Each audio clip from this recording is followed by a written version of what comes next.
Tous les enseignements ne se ressemblent vraiment pas. Ça va être très différent de ce qu'on a fait d'habitude, et c'est pas grave. Ça va être plutôt un message d'exhortation qu'on va avoir aujourd'hui, plutôt qu'un message de... Ah si, c'est un enseignement quand même. Mais ce que je veux dire, c'est que ce jour-ci, particulièrement aujourd'hui, vous vous rappelez que la semaine prochaine, on a une réunion ensemble, on va manger ensemble. Donc, théoriquement, le dernier enseignement de l'année, ça va être celui-là.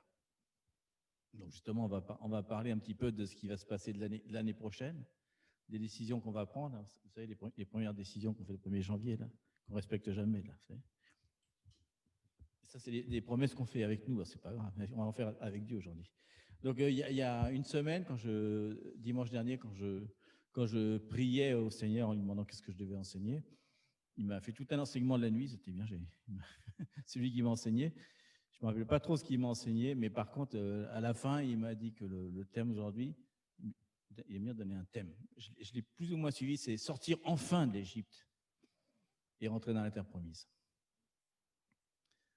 Alors, vous savez que nous, on se base plutôt sur le calendrier hébraïque pour les mois, etc. Et que le fait qu'on passe de 2020 en 2021, bon, c'est pas, le chiffre pour nous, c'est pas très important, mais par contre, il y a quand même quelque chose dont on verra plus tard. Je parlerai un peu d'un... J'ai laissé les lunettes. Oh non, c'est pas bien. On parlera un petit peu pourquoi c'est important à la fin.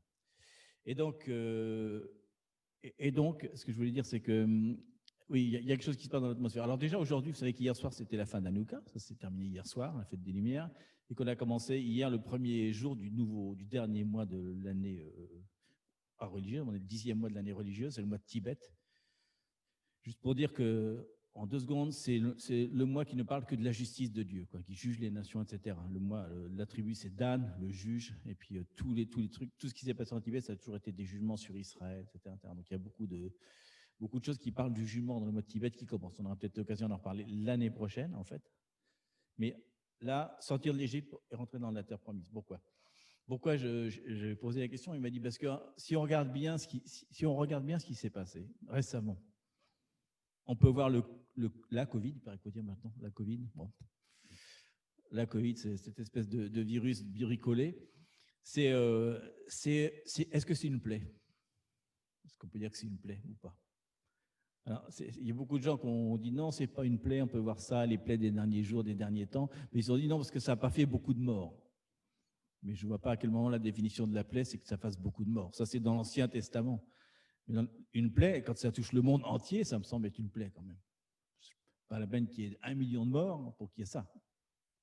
C'est quand même déjà quelque chose. Mais bon, je ne le prends pas dans le sens biblique. Mais est-ce que c'est une plaie? Vous vous rappelez, quand il y a eu une plaie, ils sont sortis d'Égypte, ils ont quitté leurs idoles et ils sont rentrés dans un temps de désert quand même, avant de rentrer dans la terre promise. Donc, juste après ce qui s'est passé, on a eu des confinements, etc.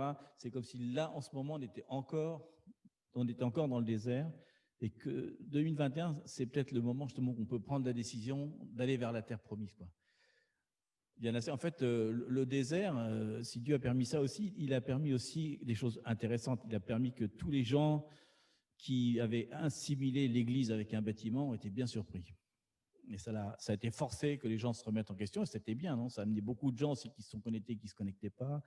Enfin, nous, on l'a vu ici. Donc, d'un seul coup, même, ils ont fermé les divertissements. Il y a plein de choses qui se sont arrêtées. Il n'y a plus de divertissement, le travail est différent, l'Église, c'est plus un bâtiment. Les gens commencent à voir que l'Église, c'est ce qui se passe, quoi. C'est en nous, quoi. C'est autre chose. Donc, vous vous rappelez ce qu'il est dit qu'au temps de Noé, tout le monde vivait sa vie, tout le monde était tranquille, se mariait. D'un seul coup, on se sent un peu comme au temps de Noé. Il y a un peu d'inquiétude qui se lève. Est-ce que c'est pas la fin du monde? On entend ça sans arrêt, quoi. Donc, il y a quelque chose dans ce temps vraiment précis. Donc, on est un peu dans un désert et on ne sait pas trop ce qui va se passer. Il commence à parler déjà de choses nouvelles qui vont arriver. Dans le monde entier, ça bouge. Et donc, dans le désert, vous savez qu'il y a des mirages aussi. On voit des choses. On pense voir des choses, mais en fait, c'est des mirages. Donc, nous, ce qu'on cherche, c'est la rivière. Où est la rivière pour entrer dans la terre promise? Sachant que quand on va rentrer dans la terre promise, on va de nouveau se trouver avec Jéricho. Mais peu importe, c'est le moment de sortir. Donc, il y a une parole sur laquelle je vais baser l'enseignement. Et dans la deuxième partie, je vais vous exhorter par rapport à la décision qu'on peut prendre sur sur ce qui va rentrer en 2021. On parle beaucoup de l'intimité de Dieu, hein, d'être plus intime avec Dieu. Et on va voir qu'à travers la Bible, on peut avoir plus d'intimité avec Dieu. Hein. Parce qu'on a besoin d'une révélation, mais souvent la révélation, elle ne vient pas forcément tout seul. Hein. Ça arrive, hein. Moi j'ai eu une révélation de Dieu, je n'étais pas croyant. Mais ce n'est pas forcé. Des fois, en allant dans la parole d'une façon complètement nouvelle et différente, d'ailleurs, on va en parler un petit peu, que vraiment, je pense que c'est le temps, l'Église a changé de bâtiment, mais aussi la lecture de la Bible peut changer complètement. Et c'est quelque chose qui est vraiment incroyable. Hein. On en parlera tout à l'heure. 1 Corinthiens 10, 1, 6. Cette parole est super forte, hein, vraiment. Ça confronte. Hein. Il dit, frères, donc c'est nous, hein, je ne veux pas que vous ignoriez que nos pères ont tous été sous la nuée. Vous vous rappelez la nuée de Dieu, hein, qu'ils ont tous passé au travers de la mer, qu'ils ont tous été baptisés en Moïse dans la nuée et dans la mer, qu'ils ont tous mangé le même aliment spirituel et qu'ils ont tous bu le même breuvage spirituel, car ils buvaient à un rocher spirituel qui les suivait, et ce rocher était Christ. Vous avez vu déjà que Paul, dans le texte, il met déjà un mystère révélé. Il parle de ce que c'était. Vous voyez, on parlait des interprétations. Déjà, dans la Bible, il y a des mystères qui sont révélés. Il dit, le rocher qui suivait, c'était Christ. Il donne, vous voyez, il donne un mystère. C'est peut-être un des seuls qui va donner Paul. Hein. C'est surprenant, ça d'ailleurs. Mais la plupart d'entre eux ne furent point agréables à Dieu, puisqu'ils périrent dans le désert.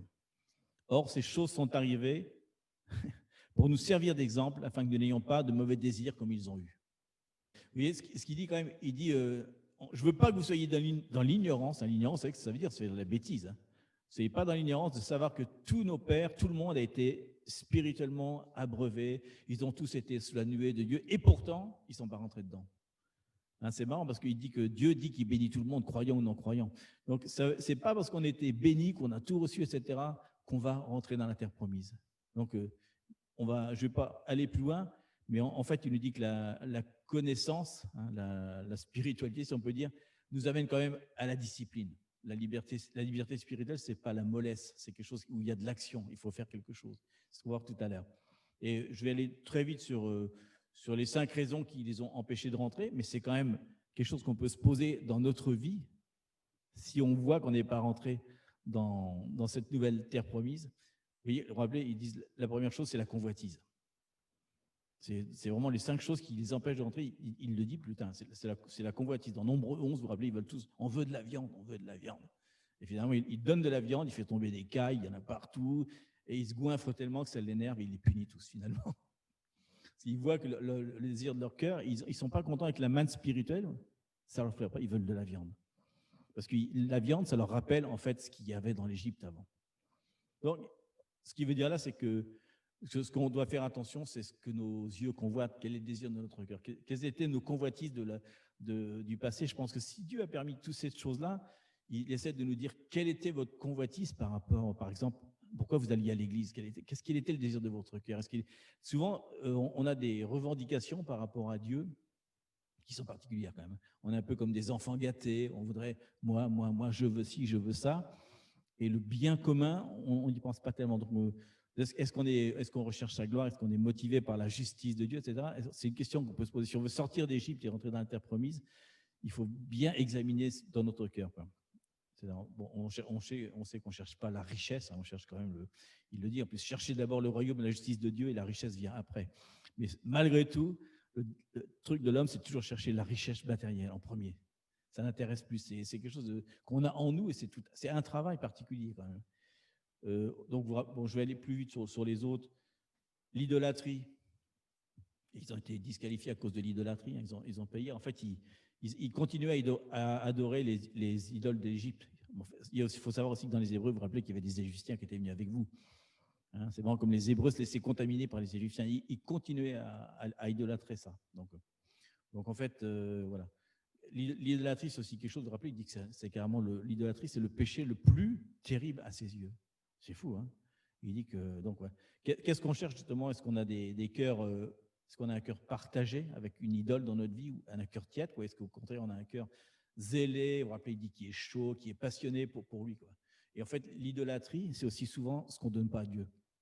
C'est facile de savoir qu'est-ce qu'on idolâtre. Qu'est-ce qu'on ne lui donne pas? Ben, c'est ce qu'on idolâtre. Il y a des choses qu'on ne veut pas renoncer, pourtant ça nous On sait que c'est pas bon pour nous. Des fois, même ça prend le temps qu'on pourrait passer, par exemple, à être avec Dieu. Mais on préfère ce temps-là en se disant, oh, c'est pas grave, on doit bien se divertir, etc. Donc, il y a quand même, chacun, après, voit son niveau de compromis, hein, puis qu'il veut faire avec Dieu. Enfin, compromis, non, ça marche pas, ça serait d'engagement. En espagnol, compromis, c'est pas pareil. On voit aussi que, vous vous rappelez, la débauche, la tolérance au péché, c'est quelque chose qu'il n'aime pas. Vous vous rappelez, il continue à adorer des idoles. Vous vous rappelez que les idoles des Égyptiens, les dieux, c'était des prostituées.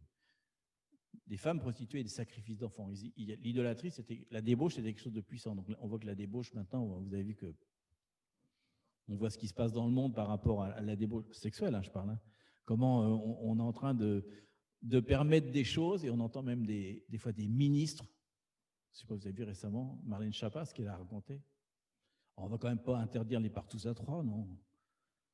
C'est bien pour un ministre de dire ça. Non, c'est normal, quoi. Elle dit, en plus, elle déclare des trucs sur sa propre sexualité publiquement devant tout le monde. Et tout le monde, ah ouais, c'est bien. Wow. C'est quand même les autorités, quoi. Donc, puis on voit aussi dans la jeunesse qu'il y a beaucoup plus de liberté maintenant. On prend, on jette, on commence à 12 ans. Il y a tout un truc. Donc, qu'est-ce qu'on permet aussi dans nos familles, quoi. Le truc le plus grave, sans doute, vous le savez tous, parce que c'est à cause de ça qu'ils sont vraiment pas rentrés dans les airs, c'est l'incrédulité. Sans la foi, il est impossible de plaire à Dieu. Donc, en fait, là, en ce moment où on est dans des moments un peu particuliers, on peut vraiment facilement laisser la peur prendre la place sur la foi. Mais c'est comme si, est-ce que vraiment la peur écarte le danger? Ben non, le danger, il est là, donc la peur, ça ne sert à rien. Donc la foi, justement, c'est comme une espèce de corde raide sur laquelle on marche, mais il faut y marcher, quoi. C'est pas grave. Donc on ne saura jamais si la victoire est au bout de la course. Si on ne court pas la course, ça ne sert à rien. Donc en ce moment, on peut avoir tendance, à cause de l'ambiance, de ce qui se passe, de baisser les bras, quoi, de dire, oh là. La foi en action, c'est quelque chose de particulier. Il faut vraiment, vu ce qu'on entend autour de nous, comment répondre aux gens par la foi. Moi, tous les jours au travail, j'entends des gens qui disent, je suis déprimé, il faut leur dire, non. À force de le répéter, vous allez finir par l'être. Non, tout va mal, l'économie, qu'est-ce que ça va être l'année prochaine et tout ce qui va. Les gens s'inquiètent vraiment. Et nous, on est vraiment, vous vous rappelez d'Anouka, on est la lumière du monde. C'est le moment, vraiment, il nous donne une opportunité en ce moment. Hein. Si on ne la prend pas, c'est dommage, hein, parce qu'elle ne va peut-être pas se reproduire. Hein. Et la dernière chose, pour terminer la première partie, c'est le murmure. Vous vous rappelez qu'ils vont murmurer. C'est marrant parce que vous avez vu qu'il ne punit pas trop pour murmurer contre lui, Dieu. Il le punit pour murmurer contre Moïse. C'est que la murmuration contre les autorités que Dieu a choisies sur la terre, contre ceux qu'il a oints, c'est quelque chose qu'il ne supporte pas. Et nous, on a c'est nous qui, c'est l'impression que c'est les gens dans le peuple croyant même qui dit qu'il y a l'onction, qui a toi. C'est comme si c'était notre conception qui était importante. Or, quand Dieu a oint quelqu'un, il ne supporte pas qu'on s'attaque à lui. Et alors, donc, je dis ça parce que dans les milieux des pasteurs, il y a des pasteurs qui attaquent d'autres pasteurs. Hein. En ce moment, il y a tout un mouvement de calomnie sur Facebook, par exemple, où les gens exposent les péchés des autres pasteurs comme s'ils étaient contents. Quoi. On devrait prier pour les pasteurs, mais c'est impressionnant. D'ailleurs, il y a beaucoup de pasteurs qui sont en train de mettre. Il y a un mouvement qui s'appelle si tu murmures, je te quitte de mon mur. Je ne veux même pas entendre parler de toi.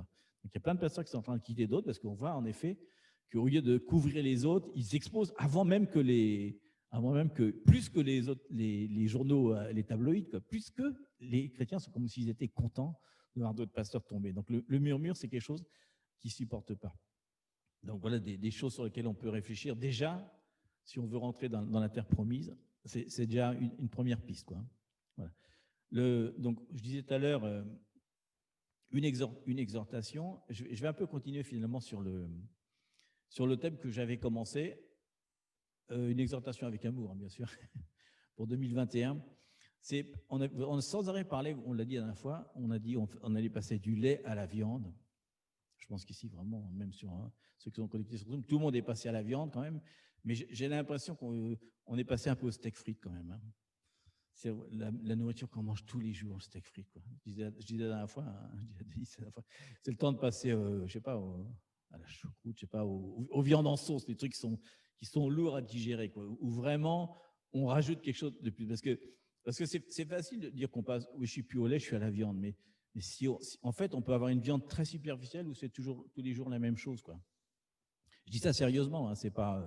Je pense qu'on s'est tous habitués à moi, premièrement, hein, jusqu'à il y a un an, j'étais content de juste connaître Dieu, mais j'avais l'impression que c'était profond, mais finalement, c'était assez superficiel. Parce que si on mange tous les jours les mêmes choses, c'est qu'on va pas dans la profondeur. On doit être vraiment surpris par la révélation de Dieu. C'est quelque chose de particulier. Donc, on peut aussi rappeler que la parole, justement, on disait que c'était le pain et le vin, c'était la révélation. On peut aussi passer des. Oui, il fait chaud. Hein. On peut aussi passer du vin de table. Je dis ça parce que en France, pour prendre la référence par rapport à la France, il y a le vin de table et le steak frites. C'est le truc. J'ai vu toujours manger mes parents ça. Quoi. On peut passer aussi au grand cru. Quoi. Il y a des révélations qui sont plus grandes, plus profondes. Voilà. Donc, il y a des pistes. Donc, vous vous rappelez ce qu'on a dit? On avait dit que la connaissance de Dieu, c'est ce qui peut amener la révélation et même l'intimité. Parce que beaucoup de gens disent non. Vous vous rappelez, on a dit ça, les gens disent non, mais je n'ai pas besoin de lire plus, d'étudier en profondeur. Dieu me parle directement. C'est complètement contraire à tout ce qui est dit dans l'Écriture. Il y a un enseignement sur la connaissance. Même Jésus, sans arrêt, il dit sans arrêt, il veut enseigner. Même quand il revient ressuscité, il fait la fête avec les disciples. Non, il vient pour les enseigner, carrément. On va en parler d'ailleurs là-dessus. Pour dire, vous vous rappelez, on avait dit l'enseignement plus la révélation, ça emmène la puissance. On va avoir plein d'exemples dans la Bible là-dedans. Et alors, j'irai plus tard.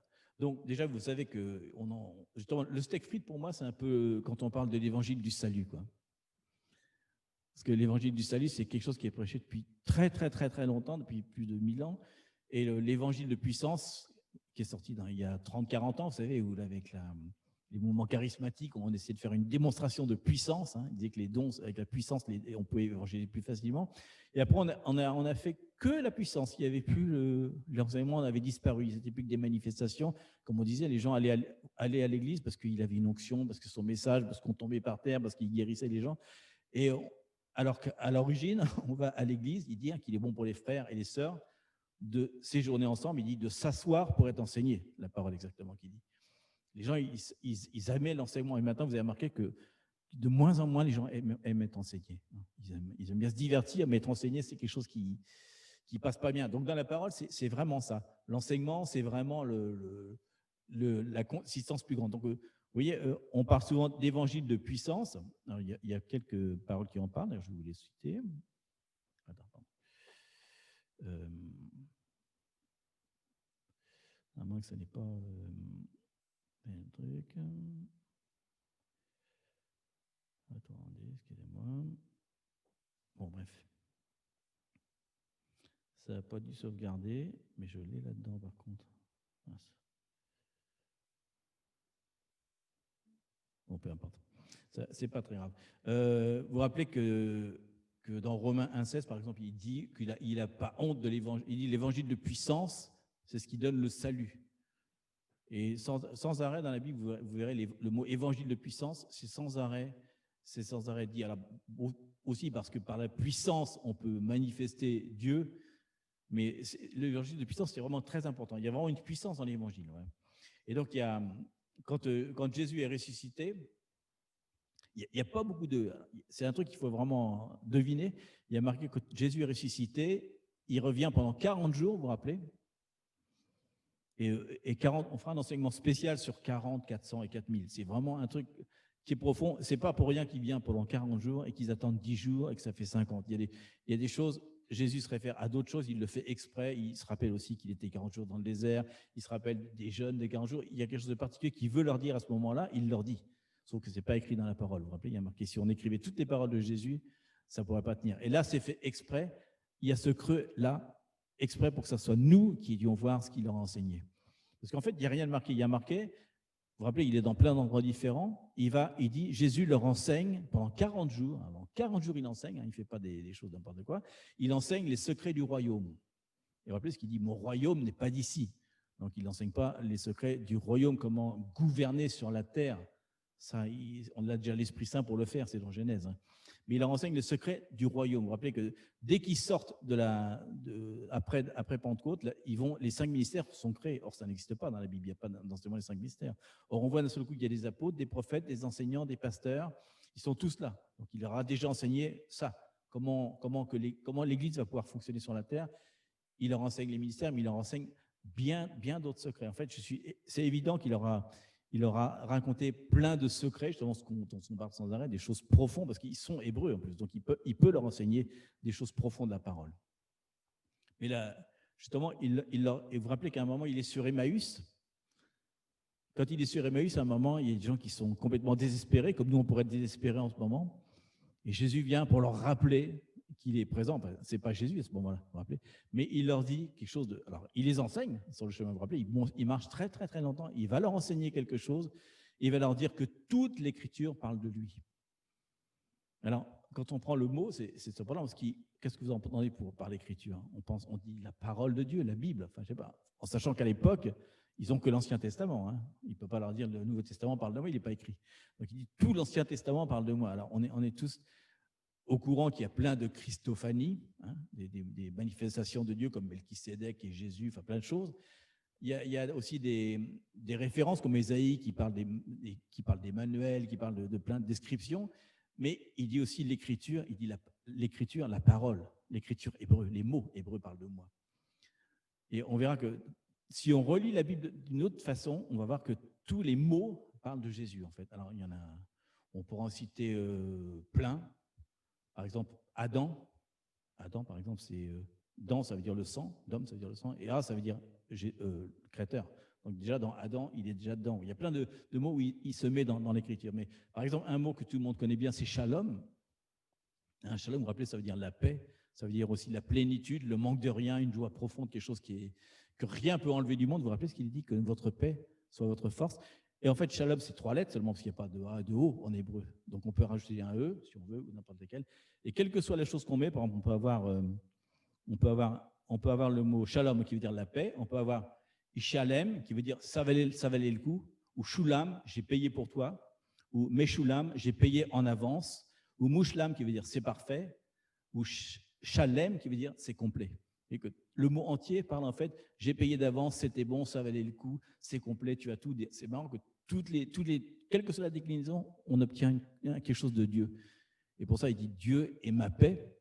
En fait, déjà dans le mot, quand il leur dit toute l'Écriture parle de moi, en fait, je suis sûr qu'il parle des Christophanies, mais il parle aussi des mots.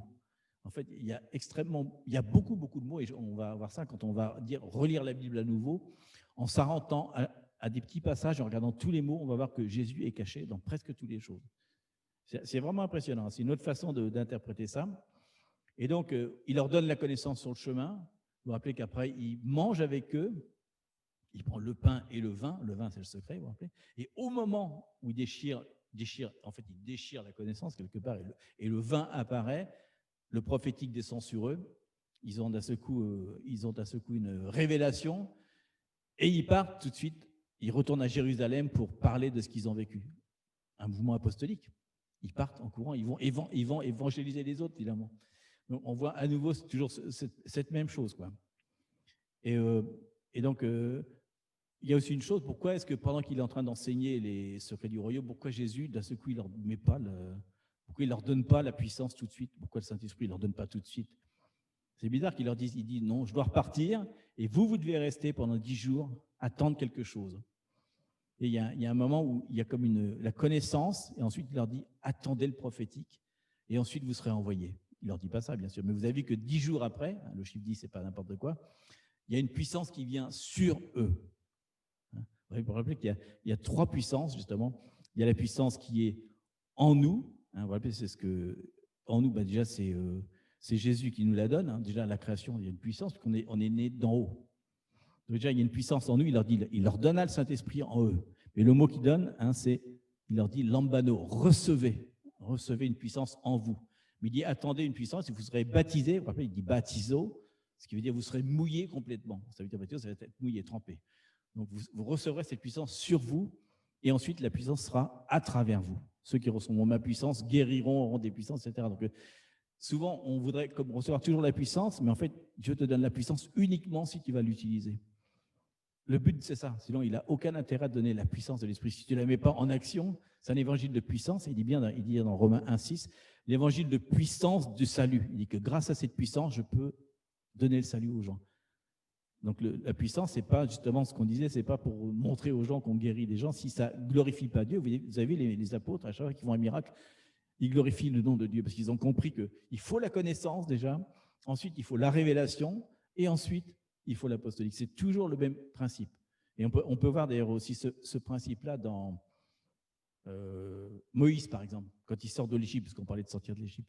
Quand il sort de l'Égypte, il faut vous rappeler que Moïse, il est égyptien en fait, il n'est pas hébreu. Il a vécu toute son enfance, donc il adore les dieux égyptiens, il connaît parfaitement la culture égyptienne, c'est le fils du pharaon quand même. Et quand il fait un moment de repentance, carrément, il lui dit, vous vous rappelez, les plaies. En fait, les plaies, c'est chaque dieu d'Égypte qui est tué. Hein, si vous avez fait une étude là-dessus, peut-être. Chaque plaie correspond à un dieu d'Égypte. Le dieu Ra, c'est le soleil, donc il enlève le soleil. Le dieu de la fertilité, c'est les enfants. Et Moïse est parfaitement conscient qu'il est en train de le confronter, il est en train de lui dire quitte tes dieux. Et c'est fort parce que lui, il sait très bien ce qui est en train de se passer. Il voit que les dieux sont en train de tomber un par un. Et c'est quelque chose qui change sa vie. Et quand il sort, il va rencontrer le buisson ardent, on va appeler, la révélation, ce qu'on a dit la dernière fois, et il lui dit maintenant, je t'envoie. Donc, il lui quitte toute son idolâtrie, tout son passé, etc. Il lui donne son identité, sa révélation, et il l'envoie dans l'apostolique. On trouve toujours le même truc. Donc, si on veut être utilisé, envoyé, il faut commencer par le début, la connaissance. Vraiment connaître ce qui se passe dans la parole. Donc là, je vais terminer maintenant sur autre chose. On va passer sur un peu plus profond dans quelques exemples pour voir un petit peu comment on va pouvoir changer notre perception de la Bible, hein, de la parole de Dieu, dans l'année qui vient. Nous, c'est une décision qu'on a prise et il va y avoir, on n'en a pas parlé à la fin, mais il va y avoir, en plus du culte qui est ici, on va enregistrer des messages assez courts et ça va s'appeler de la maison du pain à la maison du vin, ou des choses qu'on n'a pas envie forcément de développer ici parce que c'est un peu trop lourd ou profond. On va le développer à part pour ceux qui ont envie de voir ça. On ira un peu plus loin. Donc, vous vous rappelez que le mystère de Dieu et la connaissance, c'est quelque chose qui est vraiment très, très fort dans tout l'évangile, aussi bien Jésus que Paul, que James, que Jacques, pardon, que tous les apôtres, ils en parlent sans arrêt. Vous vous rappelez, dans Matthieu 13, 11, il y a marqué, il leur dit, il vous a été donné de comprendre le mystère du royaume des cieux. Et il dit bien, le royaume des cieux, c'est un mystère. C'est quelque chose, et mystérieux, ça veut dire quelque chose, ça veut dire la bouche fermée. Ça veut dire que c'est quelque chose dans le lieu secret, qu'on travaille personnellement avec l'écriture. On va chercher quelque chose de profond, mais qui est dans le mystère, qui est dans le secret, quoi. Et vous vous rappelez, il dit, je ne veux pas que vous ignoriez. Et Jésus, sans arrêt, dit, ne vous rappelez-vous pas ce qui s'est passé avant, ou jusqu'à vous serez-vous stupides ou sans intelligence. Sans arrêt, il y reprend là-dessus. Il a dit, mais arrêtez de penser comme avant. Maintenant, il faut vraiment aller dans le mystère, il faut aller dans la profondeur, et on ne doit pas être dans l'ignorance. Donc, parce qu'on pourrait dire, oh, ça sert à quoi de ça? Non.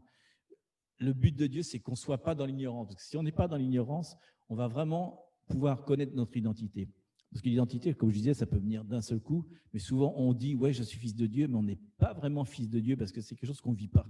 On voit dès qu'arrivent des circonstances qu'on n'a pas cette foi imbattable qu'on doit acquérir, hein, comme Paul. Vous avez vu Paul, comme il était enchaîné et il dit « tout va bien, génial », il dit des trucs wow, incroyables.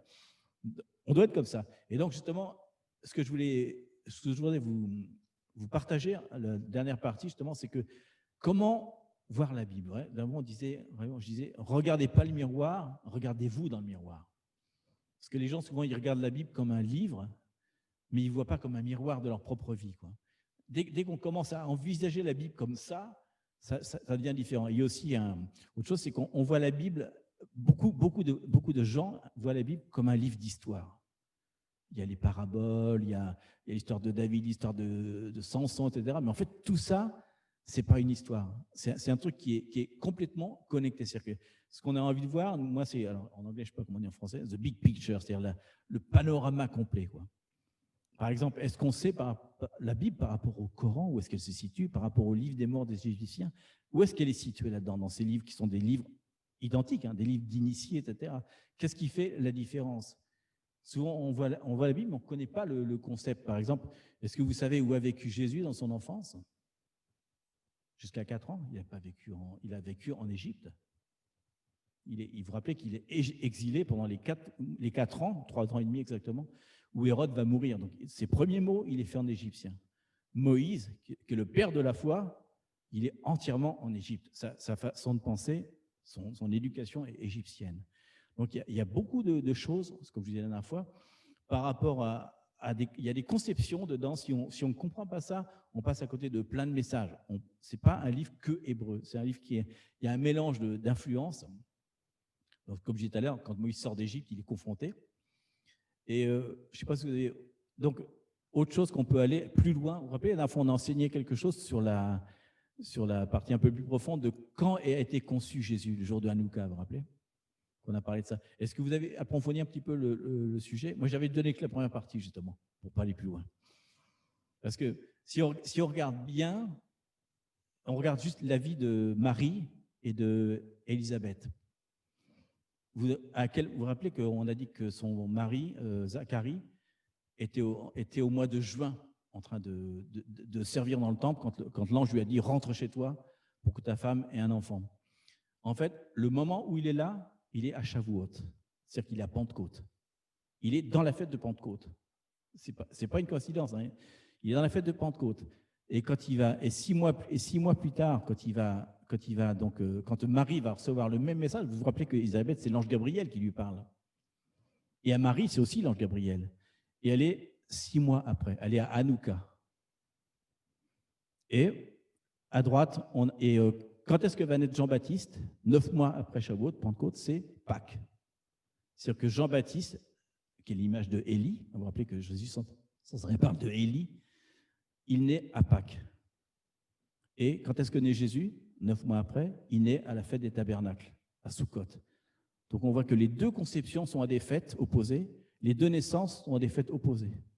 C'est-à-dire le plein été, le plein hiver et les solstices. Donc c'est-à-dire qu'il y en a un qui est conçu au solstice d'été, c'est Jean-Baptiste, conçu, hein, et l'autre, il est conçu au solstice d'hiver. Et les autres naissent aux équinoxes. Donc par rapport au soleil, c'est très, très, très important. Il y a des mois qui sont des mois de richesse et de récolte, ça c'est pour Jean-Baptiste, et Jésus, lui, naît dans les mois de tristesse. Il naît dans les mois d'hiver. C'est pour ça qu'elle lui dit à un moment, Marie, cette moi pauvre servante, etc. Il y a des thèmes de pauvreté, et Jésus vient vraiment après donner les richesses. Et le moment où il est né, et le moment où on est maintenant, où il était conçu, parce qu'en fait, il est né à la fête des tabernacles, il est conçu à la fête d'Hanouka. C'est bon que c'est la fête des Lumières, là qu'on est en plein hiver, mais en ce moment, quand on va passer en 2001, on va vers Pâques maintenant. Donc le soleil va recommencer à se lever. Donc il y a un temps particulier qui est en train de se passer par rapport à la Terre. Il y a quelque chose de particulier, et on va voir, vous allez voir ce qui va se passer dans le monde entier. Donc là, on est dans un moment de froid, de jugement, hein, c'est le mois du jugement, etc. Et après, on va aller vers Pâques, et de nouveau, on va retourner vers quelque chose de brillant. Donc c'est important, quand on regarde la Bible, de savoir qu'il y a des... ça ne peut pas être une coïncidence que l'ange Gabriel, vous vous rappelez, c'est l'ange Gabriel, il est nommé 3 fois dans la Bible, l'ange Gabriel. Au moment où il parle à Zacharie, au moment où il parle à Marie, vous vous rappelez la 3e fois? C'est quand il parle à Daniel. Il lui donne la révélation des mystères. Et alors, où est-ce qu'on peut aller encore un peu plus loin? Pourquoi l'ange Gabriel? Vous vous rappelez ce que c'est l'ange annonciateur? Parce que si vous prenez les 3 lettres qui le composent, G, B, R, ça veut dire Gaboura, ça veut dire la puissance. C'est l'ange de puissance, c'est celui qui a la puissance en fait. L'ange Gabriel, il est même mentionné dans le Coran, hein, comme l'ange le plus puissant des anges. C'est pour ça que son nom est un peu particulier.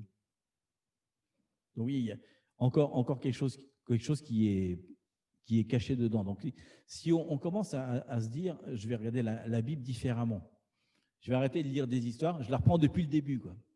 Et je m'arrête à tous les mots. Je regarde tous les mots, ce que ça veut dire. Hein, on a un ami qui a fait ça, il a dit, je vais prendre maintenant tous les mots et je vais commencer à regarder chaque sens, et au lieu de faire un seul sens, on peut avoir 5-6 sens différents, parce que selon l'interprétation du mot, la phrase n'est pas pareille. Et c'est pour ça qu'il y a autant de Bibles différentes, parce que chacun a pris un chemin, quoi. Mais nous, ce qu'on veut, c'est vraiment réétudier la Bible, nous. Alors, pas seulement en congrégation, nous-mêmes. Donc, aller au-delà de la traduction, et puis essayer de voir au-delà. Pourquoi à ce point-là?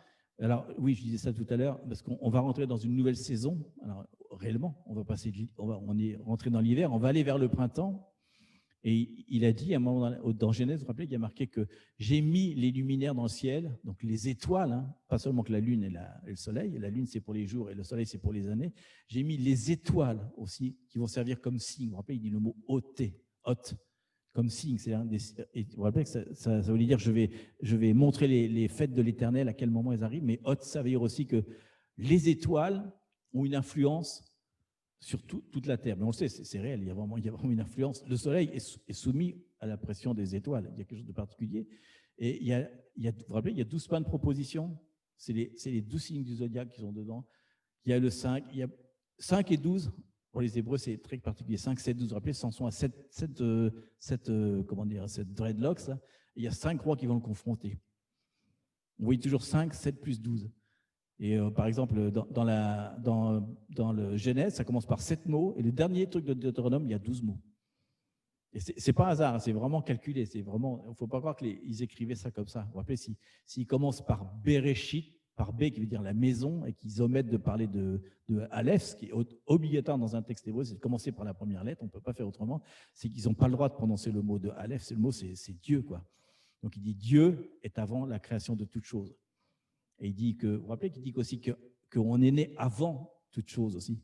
Et comment s'appelle l'humanité? Adam. Dam, ça veut dire le sang, et A, ça veut dire de Dieu. C'est-à-dire qu'avant, il nous a aussi créés. Nous, on a aussi Aleph dans notre mot, c'est incroyable. On parlait de la divinité de l'homme. Wow. Donc, c'est pour vous dire, quand on recommence à prendre la parole et à regarder tous ces petits mystères qui sont dedans, un petit truc comme ça, moi, ça me motive. Je me dis, waouh, c'est-à-dire que Dieu a vraiment, il l'a écrit, il a vraiment pensé à nous dès la création du monde, avant même de faire le monde, le temps, la matière, etc. Il y avait déjà son idée, son concept de l'homme avant, quoi. C'est-à-dire qu'il a vraiment tout créé pour nous. Hein, c'est impressionnant, quoi. Vraiment, il y a plus qu'une identité, quoi. Donc, relire la Bible de cette façon-là, pour 2021, je vous garantis, c'est bien. Se dire j'enlève tous les préjugés. Vous savez, par exemple, qu'il y a plus de 250 choses que les chrétiens pensent qui sont dans la Bible, qui ne sont absolument pas dans la Bible. Il y a des mots, carrément, on dit par exemple la nuée Shekinah. Non, ce n'est pas dans la Bible, ça n'existe pas. C'est dans la Kabbale, la nuée Shekinah, ça n'existe pas dans la Bible. Par exemple, on dit souvent « Aide-toi, Dieu t'aidera ». Il y a beaucoup de gens qui pensent même que c'est un proverbe de la Bible. Je ne pense pas que ça soit dans la Bible. On pourrait citer comme ça beaucoup d'expressions où on pense que Dieu, il ne dit pas qu'il est tout-puissant sur la terre, il dit que l'homme est tout-puissant sur la terre parce qu'on utilise sa puissance à lui. Il nous donne toute sa puissance. C'est comme si on disait « Non, de toute façon, si Dieu le veut ». Non, Dieu, il n'agit pas sur la terre. Nous agissons sur la terre. On a la puissance de la parole. Jusqu'à ce qu'il revienne, c'est nous qui sommes en charge. Donc, si Dieu le veut, bien sûr que Dieu le veut. Si Dieu te l'a dit, c'est qu'il le veut. Donc, on n'a pas besoin d'attendre son feu vert, etc. Et on va rappeler qu'on est là pour prendre des décisions, utiliser notre imagination, notre créativité. Et Dieu nous reprend et nous dirige. Mais si on ne fait rien, on est dans cette mollesse dont on parlait au début.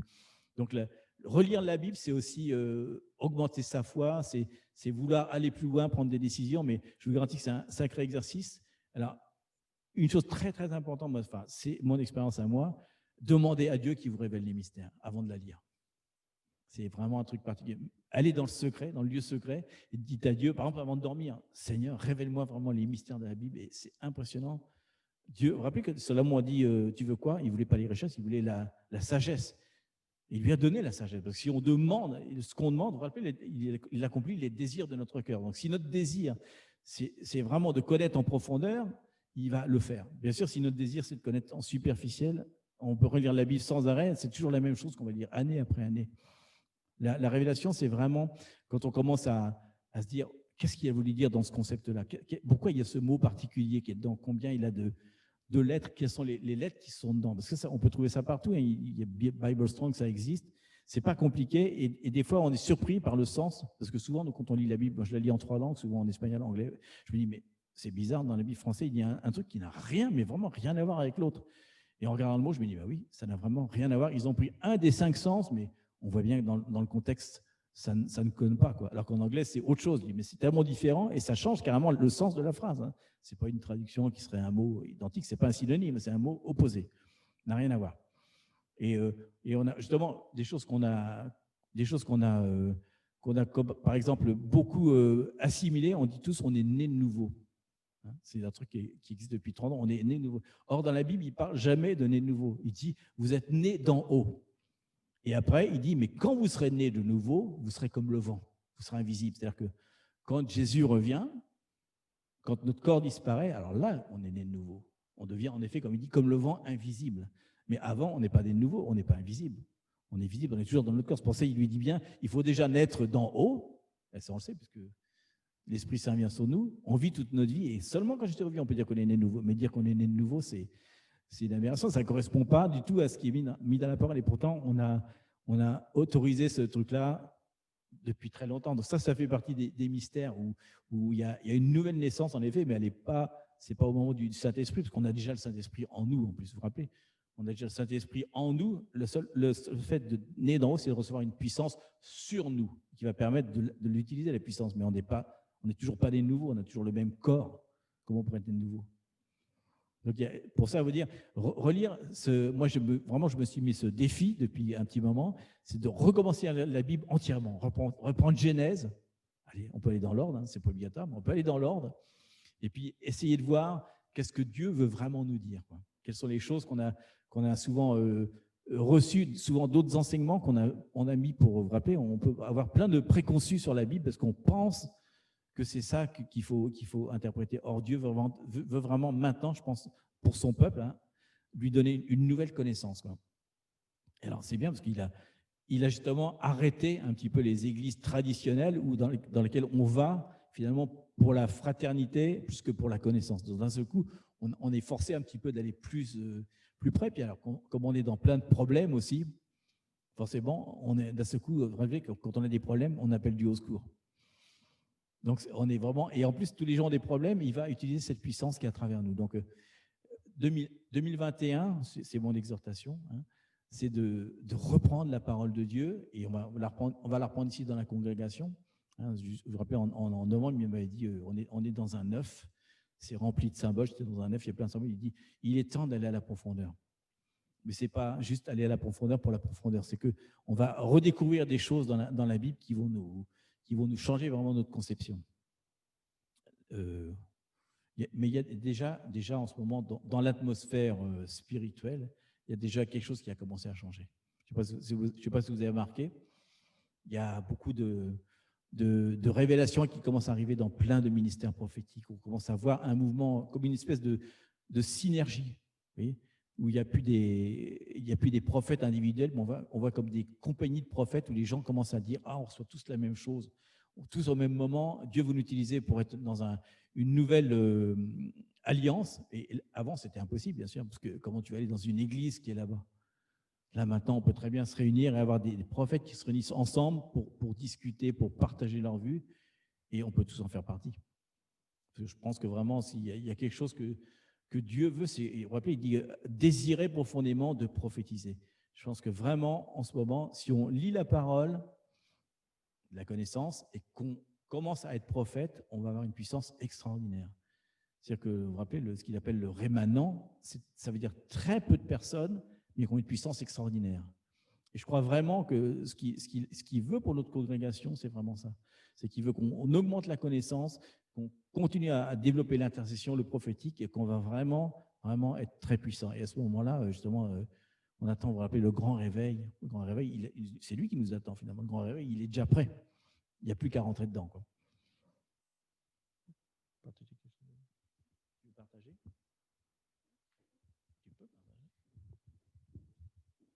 Je trouve dans ce message le plus important, c'est vraiment d'y aller plus loin au Seigneur, de chercher sa profondeur dans l'intimité. Parce que oui, on peut trouver plein de choses, mais c'est de disposer notre cœur vraiment pour y aller plus loin, à aller tendre sa voix. Parce que des fois, c'est nous-mêmes qui mettons le frein pour ne pas y aller. C'est ça le problème. Parce qu'il y a trop de paroles, trop de choses dans la parole que c'est compliqué. Mais c'est l'Esprit de Dieu que Jésus nous a dit. J'ai la puissance que c'est l'Esprit de Dieu qui est déjà en nous. Mais surtout, tout ça, la vérité, c'est important parce qu'on va rester ferme. C'est le plus. Surtout pour le mouvement qui va venir, on va entrer vraiment dans les douleurs de ce que la parole parle. Mais si on n'est pas sûr de notre vérité, si on n'est pas sûr de notre identité, que déjà on sait clairement qu'on est choisi, on n'est pas oui ou pas parce que je suis comme... Non, c'est ça, on est créé pour Dieu, on a un papa, on a une maison, on a la présence de lui, elle est toujours avec nous. Simplement, on s'approche à lui, et l'Esprit de Dieu, l'Esprit de révélation, c'est cet esprit, rappelez-vous, que c'est lui, nous va révéler les choses. On va partager, on va rester et on va donner de sa même nourriture qu'il nous donne chacun à notre intimité, à nos enfants, à la vie quotidienne, parce que ce sera facile. Ça veut dire facile dans le sens de je comprends, parce que les miroirs, ça m'a révélé, donc je sais, je suis sûre. Mais ce n'est pas la connaissance de quelqu'un d'autre qui dit, j'essaie de m'approcher ce que la parole dit, et ah oui, parce que c'est comme ça. Non, mais c'est la vérité, c'est ma vérité, ma vérité, ça c'est le plus important. Donc je sais que, on dit Domi tout à l'heure, la connaissance viendra, mais aussi la révélation, en tant que si nous, comme des enfants de Dieu, des fils de Dieu, on se dispose. Si je dispose bien mon corps, Dieu nous va révéler. C'est facile, c'est pas des paroles, sinon de dire, oui Seigneur, je me rends en toi, je commence à t'écouter. Des fois, c'est compliqué et on dit, ah non, la parole, c'est... Mais le Seigneur donne quelque chose de soif en nous. Il y a une passion qu'on trouve les mots, il dit, waouh, comme le shalom. Il dit, waouh, il y a tout compris dedans. Dans la même parole, il y a la puissance. L'Esprit de Dieu est puissant et Dieu nous va révéler parce que c'est le don. Ce n'est pas un chose de choix ou de... Non, mais c'est les gens qui sont plus avec l'onction. C'est seulement ça. La parole. Non, c'est pour nous tous parce que nous sommes la famille de Dieu. C'est ça. Hein? C'est ça le problème.